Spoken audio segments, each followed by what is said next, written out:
The tale of two presidential campaigns. We have the incumbent, Joe Biden, who claims he got 81 million votes in 2020 and that Bidenomics would help us build back better. Yet, everything tells us from the polling data that he's not only being beaten by Donald Trump, he is going to be absolutely destroyed by the MAGA wave that's coming. Case in point,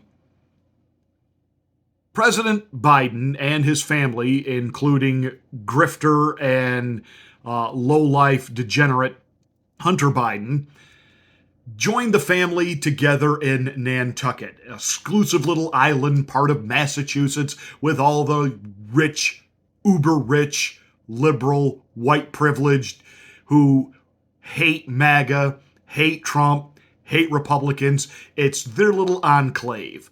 And that's where the Bidens decided to spend Thanksgiving. And while out and about doing some shopping, and of course the camera crew being there to capture the moment that, ooh, the Bidens are here, they were greeted with hecklers and protesters in a liberal safe haven bastion.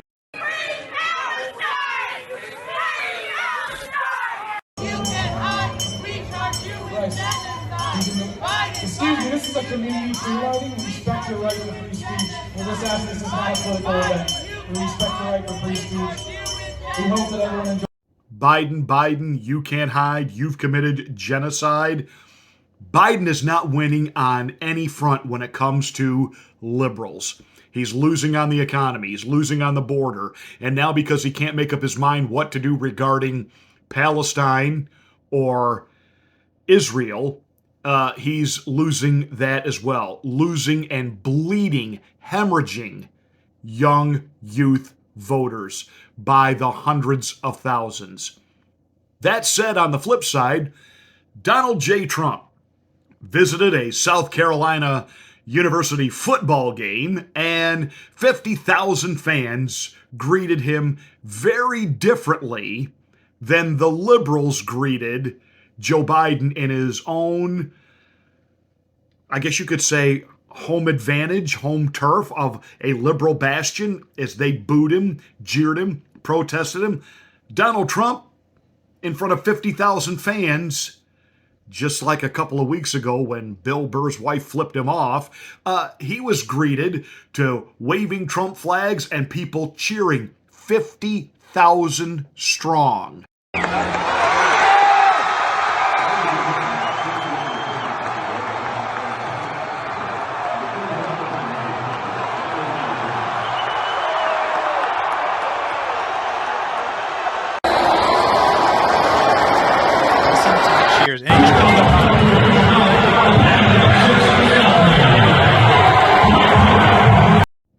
I think we can see who the people's choice really is. Let's get ready to rumble! You can't handle the truth. I'm surviving on the top of the line!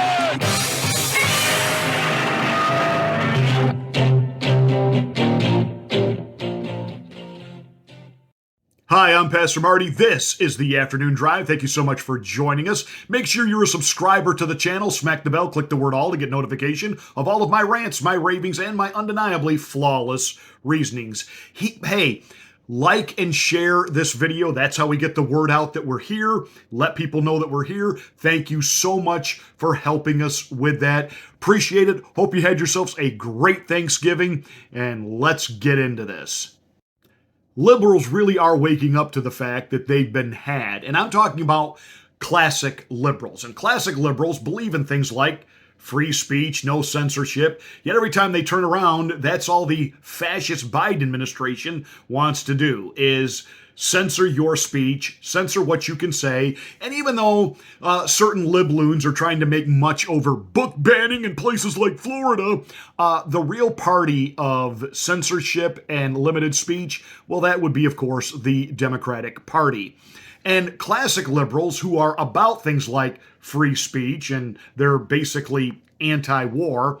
It's their party that wants them in World War III with somebody. Whether it's let's go ahead and get involved in this thing over in Israel and start World War III there. Hey, why don't we just really keep ramping things up with Ukraine and Russia and have World War III there? Hey, why don't we just go ahead and start World War III with China and get it all done? I mean, this is what they've turned into. And some classic liberals have said that's enough. Now, on the one hand, you have some classic liberals like Bill Maher who have said, Joe Biden's done a great job and he really has brought back the economy, but he's too old.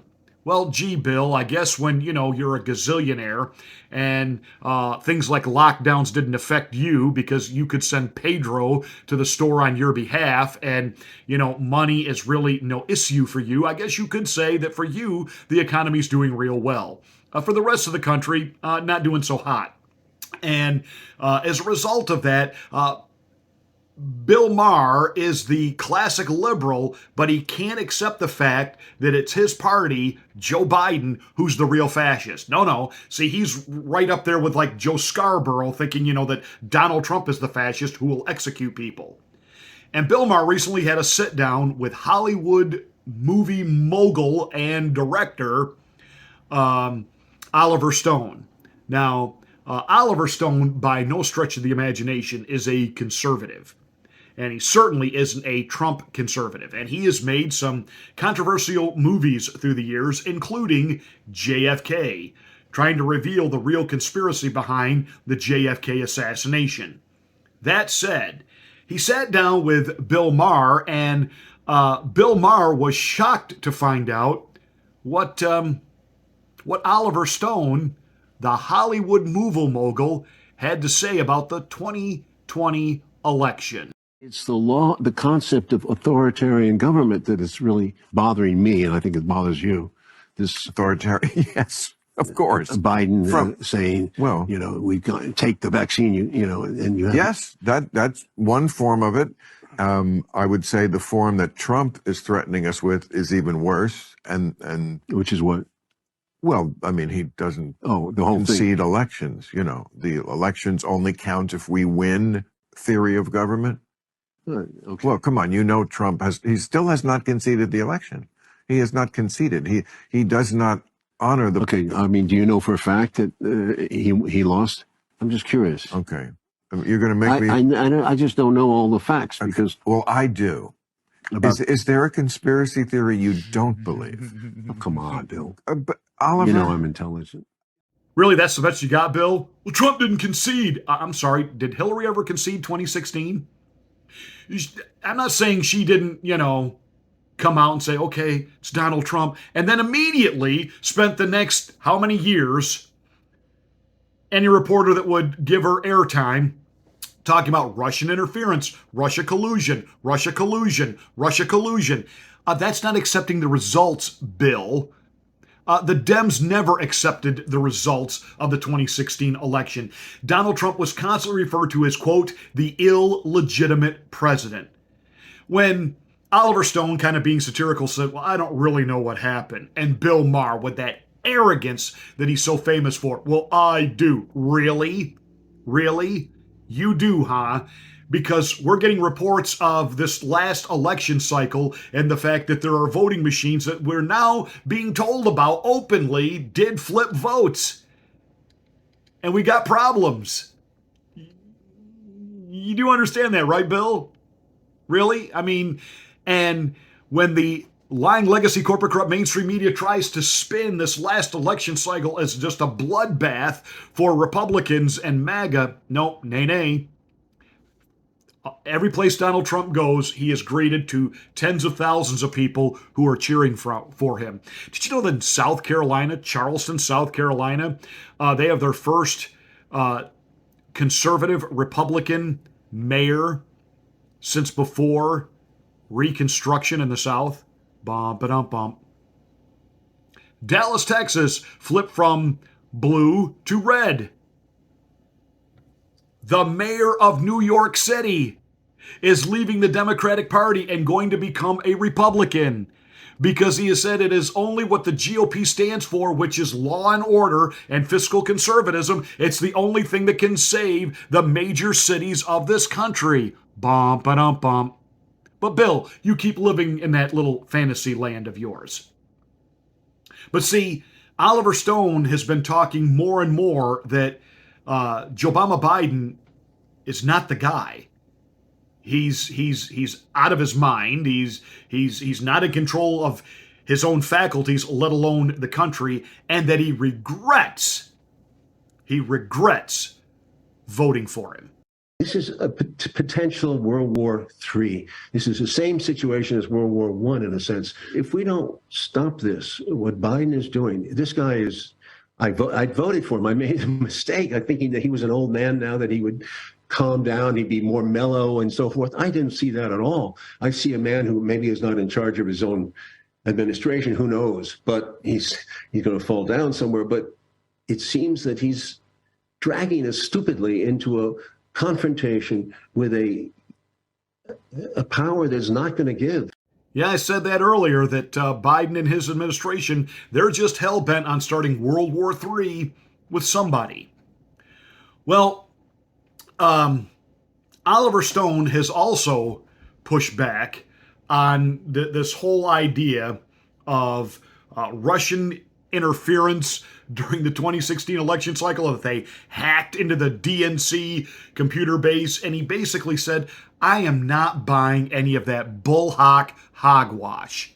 What do you make of the use of Russia in this election, including Russia being accused and suspected of hacking in to the American political system and potentially subverting the election process in the United States?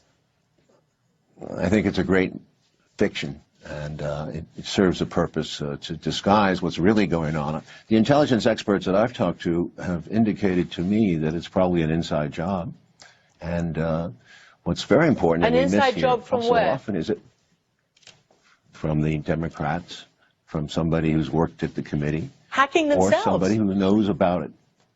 Well, I'm telling you, I can't go into all that information, but the point is, haven't we missed the contents of what's been revealed? Wow, imagine that.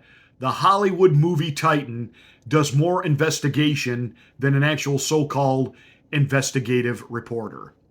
And then Oliver Stone sat down with Vlad Putin and talked very openly that the whole Russian collusion narrative and trying to impeach him over that and trying to impeach him over his phone call with Ukraine was nothing more than an absolute coup, a soft coup against Donald Trump, to which Vladimir Putin said, yep, you're absolutely right, Oliver. The Clinton campaign accumulated the Steele dossier. They put together, they paid for it. That came from strange sources, the whole Steele dossier issue, and it comes through, some of it comes through Ukraine. They also went out of their way with the, it seems to me, with the CIA, with Mr. Brenner, John Brennan, and with the Clapper, James Clapper, and Comey of the FBI.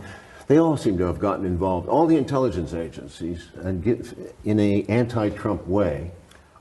Ну, в их руках был административный ресурс, это ничего здесь такого неожиданного нет. Они использовали вот административный ресурс. And they decided to use it. Он всегда дает преимущество где-то, ну, в среднем, в таких странах США, некоторых странах Западной Европы, 2%, как минимум. 2%? What are you talking about, 2%? Да, ну, это примерно это мнение экспертов о том, что те, кто обладают административным ресурсом, у них всегда есть фора в 2%. Well, you're not disagreeing. You're saying that it's quite possible that there was an attempt to prevent Donald Trump from coming into office with a soft, what I'll call it a soft coup d'etat. В США? Yes. Ну, так это до сих пор происходит. Classic liberals on the left, they're not woke, they're awake. They have woken up to the fact that what their party now stands for is killing the party, and it's killing the country. all of this woke bullhock, all of this crapola of the open borders, and we're not going to prosecute criminals anymore, and we're going to defund the police, that it is absolutely killing and destroying America, that they are the real fascists, and that what they're doing to Donald Trump is criminal, it's illegal, and all they're doing now is trying to suppress any voice that has a narrative different than theirs. And they've had it. The American people have spoken loud and clear who they believe the rightful president is by the cheers Donald Trump gets everywhere he goes, and the more they indict him, the bigger the rock star they make him. And Obama Biden will be a mistake line in history.